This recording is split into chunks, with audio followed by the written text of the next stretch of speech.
اعوذ باللہ من الشیطان الرجیم بسم اللہ الرحمن الرحیم۔ میں آپ تمام حضرات کا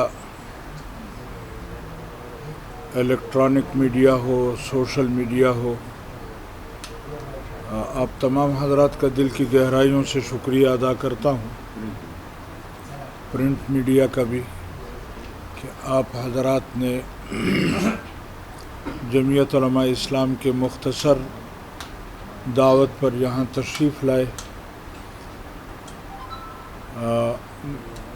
گزارش یہ ہے کہ آپ کے علم میں ہے کہ ہمارے صوبے میں ایک کرنٹ ایشو جو سامنے آ گیا ہے، وہ ایشو ہے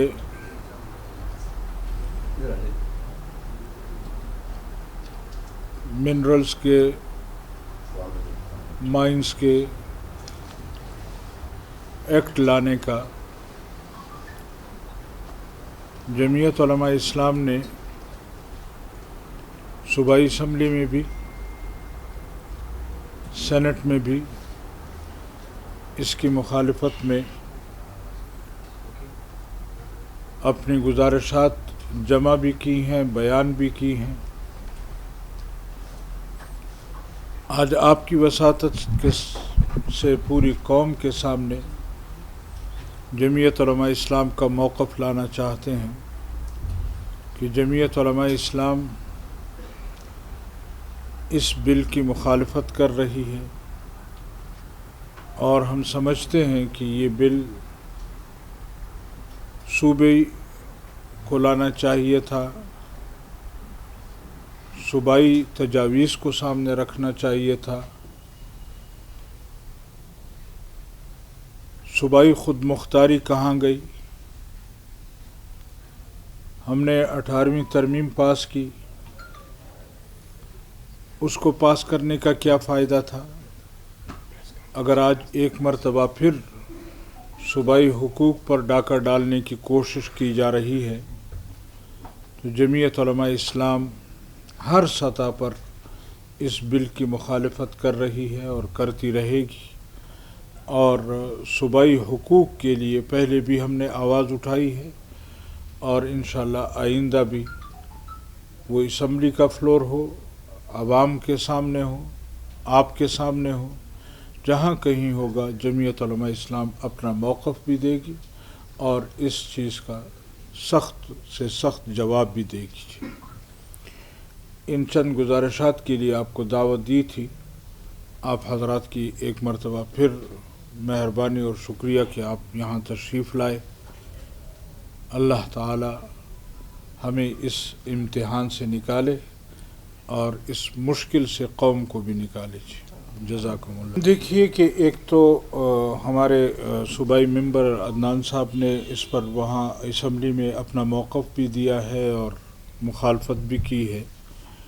جہاں تک رہی بات بلوچستان کی، کہ بلوچستان میں جمعیت علماء اسلام کے ساتھیوں نے غالباً شاید اس بل کی تائید کی ہے، اس پر چونکہ صوبائی خود مختاری ہے تو وہاں پر انہوں نے وہ کام کیا ہے، ہم تو نہیں پوچھ سکتے، لیکن باہر کے مرکزی جماعت نے اس پر ایکشن لیا ہے، ان کو نوٹس جاری کیا ہے، اور ان کے خلاف کوئی بھی کارروائی مرکز کر سکتی ہے اور وہ کرے گی انشاءاللہ۔ سر یہ بتائیے گا، یہ اب جو بل لا رہے ہیں اس میں آپ نہیں سمجھتے، اس سے پہلے بھی جو مائنز اور جو منرلز تھی، خیبر پختونخوا کے جو وسائل تھے وہ آف دی ریکارڈ جا رہے تھے، مطلب ایک خاص مخصوص طبقے کو جا رہے تھے، اب یہ اس کے لیے کوئی پلان بنایا جا رہا ہے کیونکہ اس کے پیسے اب لگتا ہے کہ خود تھوڑے پیسے جمع ہوں گے، تو آپ نہیں سمجھتے ایک اچھا اقدام ہے؟ اور اگر یہ اقدام نہ کریں تو اس کو وسائل نکالنے کے لیے کیا پلان ہے؟ اب تک کسی پارٹی کے پاس کوئی پلان نہیں ہے کیونکہ ان کے ممبرز بھی ہیں، ہوم ورک نہیں ہے، تو یہ جو قدرتی وسائل یہ ایسے ہی پڑے رہیں گے؟ گزارش یہ ہے جی کہ یہ تو جس طرح آپ کو یاد ہوگا، ایسٹ انڈیا کمپنی یہاں آئی تھی جب ہم پورے ہندوستان میں تھے، اور تو ایسٹ انڈیا کمپنی نے آ کر یہاں پر تجارتی اداروں پر ایک قبضہ کیا تھا، اور وہ بھی تجارت کی ہی غرض سے آئے تھے۔ تو اب بھی ایسٹ انڈیا کمپنی والا کردار مرکز ادا کر رہا ہے، اور وہ چاہتے ہیں کہ یہاں کے وسائل پر صرف صوبوں کا اختیار نہ ہو، بلکہ اس پر مرکز جو ہے وہ با اختیار ہو، اور پھر مرکز جب با اختیار ہوگا تو پھر اس میں بین الاقوامی کمپنیاں آئیں گی، بین الاقوامی قوتیں آئیں گی، اور جب بین الاقوامی کمپنیاں آئیں گی تو آپ کے صوبے میں جو موجود کمپنیاں ہیں یا جو لوگ ہیں وہ ان کا مقابلہ کر پائیں گی؟ وہ کس طرح مقابلہ کریں گی؟ وہ ایسے شرائط اور ایسے اس کے ساتھ وہ کریں گے بعد میں کہ ہمارے تاجر، ہمارے لوگ، ہمارے کام کرنے والے، ہماری کمپنیاں وہ بے بس ہو جائیں گی۔ تو صرف صوبائی خود مختاری کو ٹارگٹ نہیں کیا جا رہا، بلکہ ہمارے وسائل پر قبضہ کرنے کی کوشش کی جا رہی ہے۔ ہم نے سینٹ میں بھی اس کے خلاف قرارداد جمع کی ہے، اور ہم صوبے میں بھی اس کی مخالفت کریں گے۔ اس لیے آج ہم نے اپنے صوبائی ممبران جو معزز ہیں ہمارے لیے، ان کو تکلیف دی ہے، یہاں بلایا ہے، تاکہ ان کے سامنے بھی جماعت کا موقف آئے۔ انشاءاللہ مرکز اور یہ صوبہ خیبر پختونخوا ایک ہی پیج پر ہیں، اور انشاءاللہ بھرپور مقابلہ کریں گے۔ اپنے اراکین ہیں وہ بھی اس کی مخالفت کرتے ہیں، تو کیا جے یو آئی ان کو سپورٹ کریں گے؟ وہ جے آئی کو سپورٹ کریں گے، ہم کیوں کریں گے؟ ان کو چاہیے کہ ہمارے موقف کی تائید کریں، لیکن میں یہ گزارش کروں کہ یہ آج کا معاملہ نہیں ہے۔ اگر اس طرح ہی کچھ کرنا تھا تو پھر صوبائی خود مختاری یا 18ویں ترمیم اور اس کو پاس کرنے کا فائدہ کیا ہے؟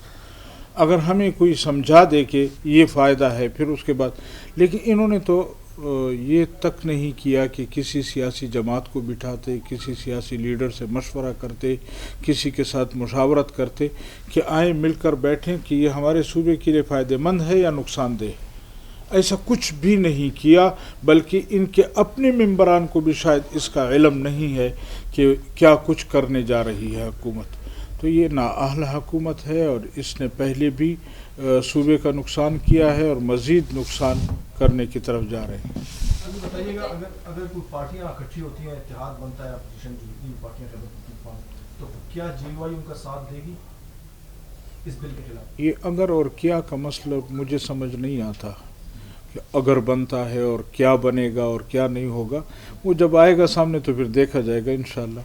جمعیت علماء اسلام میدان میں موجود ہے، جو کچھ آئے گا دیکھیں گے انشاءاللہ۔ آپ ان پارٹیوں کو اکٹھا کرنے کے لیے کردار ادا کریں گے؟ اتنا بڑا مسئلہ ہے تو اگر آپ دعوت دیتے ہیں سب پارٹیوں کو۔ ہم نے کوشش کی ہے کہ ہم اس پر تمام سیاسی جماعتوں کو بلا کر بٹھائیں اور ان کے ساتھ مشاورت کریں، لیکن سننے میں یہ آیا ہے کہ کل پرسوں شاید یہ لوگ بل لا رہے ہیں، تو اتنا جلدی تمام لوگوں کے ساتھ مشاورت کرنا مشکل ہے، لیکن جو ہی کوئی ہمیں دن ملتے ہیں انشاءاللہ اس پر مشاورت بھی ہوگی، دیگر پارٹیوں کو بھی بلائیں گے، بٹھائیں گے اور ان کو سمجھنے کی اور سمجھانے کی کوشش کریں گے۔ سر یہ بتائیے کہ گرینڈ الائنس بھی بننے جا رہا تھا، جس کے لیے پی ٹی آئی جو ہے وہ جے یو آئی کی قیادت کے ساتھ بات چیت کر رہا تھا، تو اس کا کیا بنا؟ اور یہ ہے کہ اگر پی ٹی آئی والے آپ کے پاس آتے ہیں اس پر بات کرنے کے لیے، تو آپ یہ ایشو ان کے سامنے رکھیں گے؟